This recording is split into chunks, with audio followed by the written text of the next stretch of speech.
বিরিয়ানি, তাও আবার নিরামিষ। হ্যাঁ বন্ধুরা, আজকে আমি আপনাদের ঘরে ভেজ বিরিয়ানি করে দেখাবো, পনির বিরিয়ানি। তো এই বিরিয়ানিটা বানানোর জন্য আমি এখানেতে প্রায় 200 গ্রাম মতো চাল নিয়েছি। এই যে চায়ের কাপটা আপনারা দেখতে পাচ্ছেন, এই চায়ের কাপ মেপে আমি 2 কাপ মতো চাল নিয়েছি। এবার চালটাকে খুব ভালোভাবে ধুয়ে নিতে হবে। চালটা ধুয়ে রাখা হয়ে গেছে। এরপর আমি একটা এখানেতে হাঁড়ি নিয়ে নিয়েছি। হাঁড়িতে পরিমাণ মতো জল দিয়েছি। এরপর ওপর থেকে আমি কিছুটা গরম মশলা দেবো। এখানেতে এলাচ, দারচিনি আর লবঙ্গ আছে। আপনারা চাইলে গোলমরিচ দিতে পারেন, আবার স্টার অ্যানিসও দিতে পারেন। এরপর আমি ওপর থেকে কিছুটা লবণ দিয়ে দিলাম। লবণটা দিলে বিরিয়ানির চালটা খুব ভালো সেদ্ধ হয়। আর ওপর থেকে কিছুটা সাদা তেল দিয়ে দেবো। সাদা তেল দিলে বিরিয়ানির চালটা একদমই গলে যাবে না। এরপর আগে থেকে যে চালটা ভিজিয়ে রেখেছি বিরিয়ানি করার জন্য, সেই চালটা আমি ওপর থেকে দিয়ে দেবো। জলটা গরম হলে তবেই চালটা দেবেন। দেখুন চাল আমার দেওয়া হয়ে গেছে। এবার ভাতটা হতে দেবো। ততক্ষণ আমি আলুগুলোকে ভেজে নেব। কড়াইতে কিছুটা সর্ষের তেল দিয়েছি। সর্ষের তেলটাকে একটু গরম হতে দেবো। সর্ষের তেলটা গরম হয়ে গেলে ওপর থেকে একে একে আলুগুলোকে ছেড়ে দেবো। আমি আলুগুলোকে আগে থেকে ডুমো ডুমো করে কেটে রেখেছি। একে একে আলুগুলোকে ছেড়ে দেবো। এই সময় গ্যাসের ফ্লেমটাকে একদম লো টু মিডিয়াম করে রাখবেন। ওপর থেকে একে একে আলুগুলোকে ছেড়ে দিচ্ছি।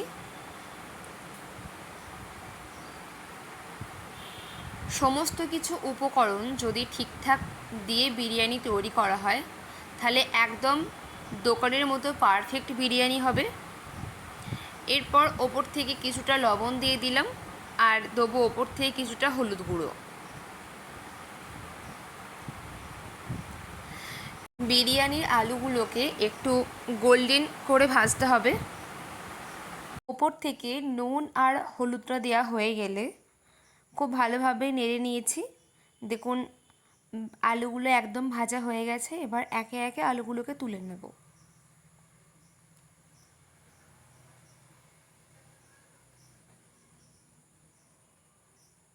আমি গ্যাসটাকে একদম কমিয়ে কমিয়ে আলুগুলোকে ভেজেছি। এরপর একে একে পনিরগুলোকেও ভেজে নেব। এই সময় গ্যাসের ফ্লেমটাকে একদম লো টু মিডিয়াম করে রাখবেন। পনিরগুলো আমি খুব একটা ছোট ছোট করে পিস করিনি, একটু বড় সাইজ করে রেখেছি। আপনারা চাইলে যেমন খুশি পিস করতে পারেন, তবে যেহেতু বিরিয়ানি বানাচ্ছি তাই একটুখানি পনিরের সাইজটা বড় রাখাটাই ভালো হবে। দেখুন আমার পনিরগুলো একদম ভাজা হয়ে গেছে। এরপর পনিরগুলোকে আমি তুলে নেব। পনির ভাজার তেলটাকে আমি চেঞ্জ করে নেব।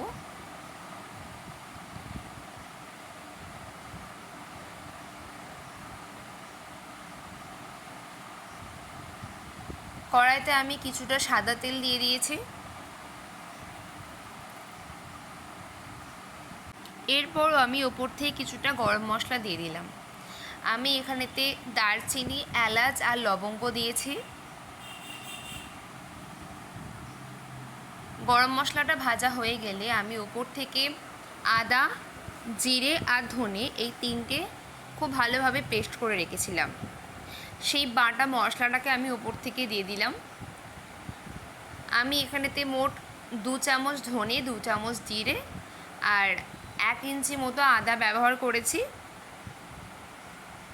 এরপর ওপর থেকে দিয়ে দেবো কিছুটা হলুদ গুঁড়ো। সমস্ত কিছুকে খুব ভালোভাবে মিশিয়ে নিতে হবে।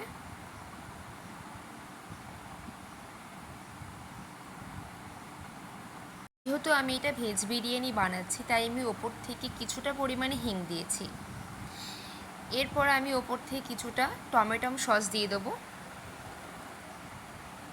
আমি এখানেতে মোট 4 থেকে 5 চামচ মতো টমেটো সস ব্যবহার করেছি। খুব ভালোভাবে কষাতে হবে মশলাটাকে। গ্যাসের ফ্লেমটাকে একদম বাড়িয়ে রাখবেন না, তাহলে মশলাটা নিচে লেগে যাওয়ার ভয় থাকবে। ওপর থেকে কিছুটা কাশ্মীরি লঙ্কার গুঁড়ো ছড়িয়ে দেবো। কাশ্মীরি লঙ্কার গুঁড়োতে একদমই ঝাল হবে না, খুব ভালো একটা কালার আসবে।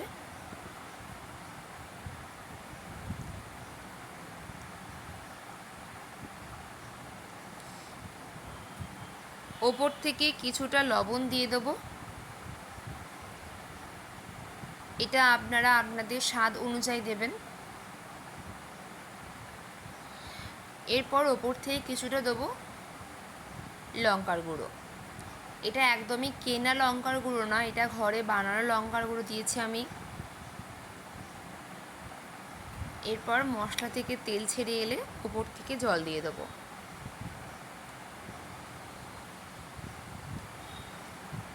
দেখুন মশলা থেকে একদম তেল ছেড়ে ছেড়ে এসছে, ওপর থেকে জল দিয়ে দিলাম। জল দেওয়া হয়ে গেলে মশলাটা খুব ভালোভাবে কষাতে হবে।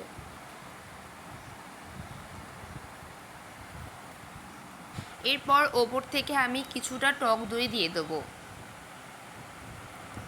একদমই আমি এখানে বেশি টক দই দিইনি, গুনে গুনে 4-5 চামচ টক দই দিয়েছি।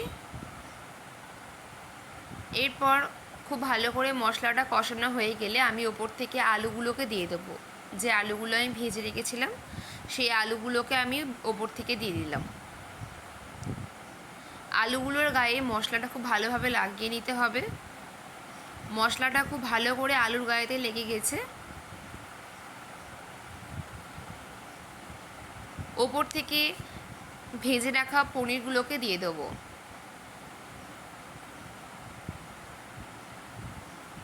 পনির আর আলুটাকে খুব ভালোভাবে কষাতে হবে। পনিরটা যেহেতু আগে থেকে ভাজা আছে আর আলুটাও যেহেতু আগে থেকেই ভাজা আছে, তাই আলুটা প্রায় সেদ্ধ হয়ে গেছে একদমই বলতে গেলে। তাও আর একটু কষিয়ে নেব।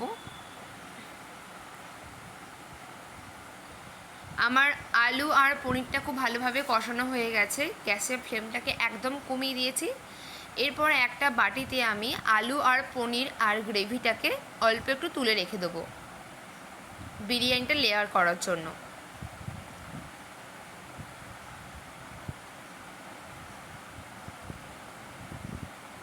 দেখুন একদম তুলে রেখে দিয়েছি। এরপর আমি একে একে লেয়ার করব। ওপর থেকে ভাত দিয়ে দিচ্ছি।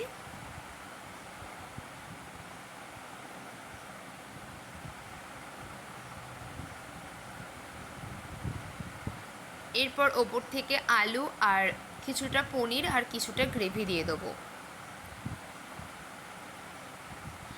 আপনারা এই লেয়ারটা চাইলে হাঁড়িতেও করতে পারেন। আমি এখানেতে আমার সুবিধার জন্য কড়াইতেই করেছি।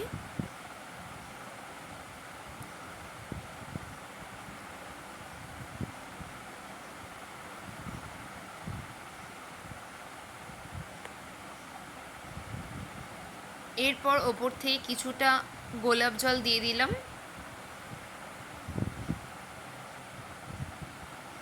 আর দিয়েছি ঘি।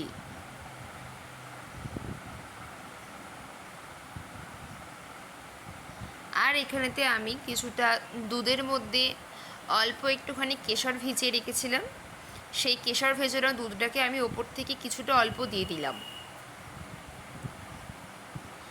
আর ওপর থেকে এবার ভাত দিচ্ছি। ঠিক যেমন একে একে বিরিয়ানির লেয়ার হয়, ঠিক তেমনভাবেই বিরিয়ানির লেয়ারটা সাজাতে হবে।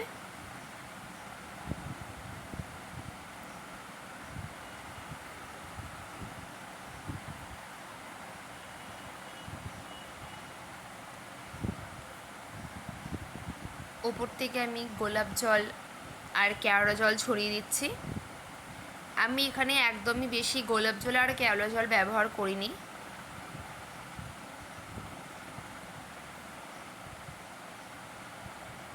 দুধ আর কেশরের যে মিশ্রণটা করে রেখেছিলাম সেই দুধ আর কেশরের মিশ্রণটা আমি ওপর থেকে দিয়ে দিচ্ছি।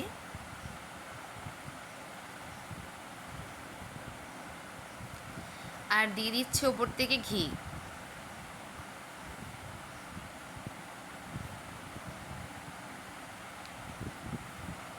ওপর থেকে থেকে আমি অল্প একটুখানি ভাজা মশলা সরিয়ে দিয়েছিলাম। এরপর দিলাম বিরিয়ানি মশলা। আমি এখানেতে সানরাইজের কেনা যে বিরিয়ানি মশলা হয় সেই কেনা বিরিয়ানি মশলা ব্যবহার করেছি।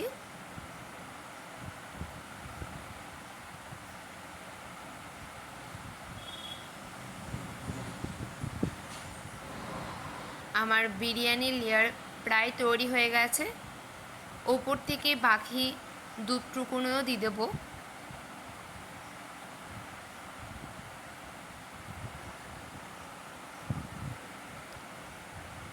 বিরিয়ানিটা খুব ভালোভাবে লেয়ার দেওয়া হয়ে গেছে। আমি এবার বিরিয়ানিটা প্রায় 15 মিনিটের জন্য দমে বসাবো।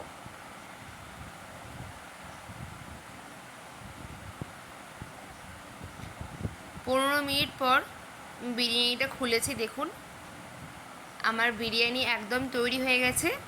এবার আমি আপনাদের ঘরে পরিবেশন করে দেখাবো।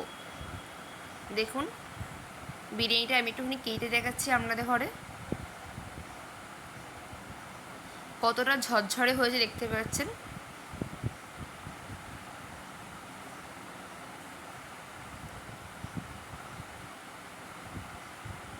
আমার বিরিয়ানি একদম তৈরি হয়ে গেছে। ঠিক এই রকম ঝরঝরে বিরিয়ানি আপনারা বাড়িতেও বানাতে পারবেন। আমি ঠিক যেমনভাবে দেখালাম আপনারা ঠিক তেমনভাবে ব্যবহার করবেন সমস্ত রকম উপকরণগুলোকে। আমার এই ভেজ বিরিয়ানি অর্থাৎ পনির বিরিয়ানি যদি আপনাদের কাছে ভালো লেগে থাকে তাহলে আমার এই চ্যানেলটি অবশ্যই লাইক শেয়ার সাবস্ক্রাইব করতে ভুলবেন না। ততক্ষণ ভালো থাকবেন, সুস্থ থাকবেন, সকলকে ভালো রাখবেন। ধন্যবাদ।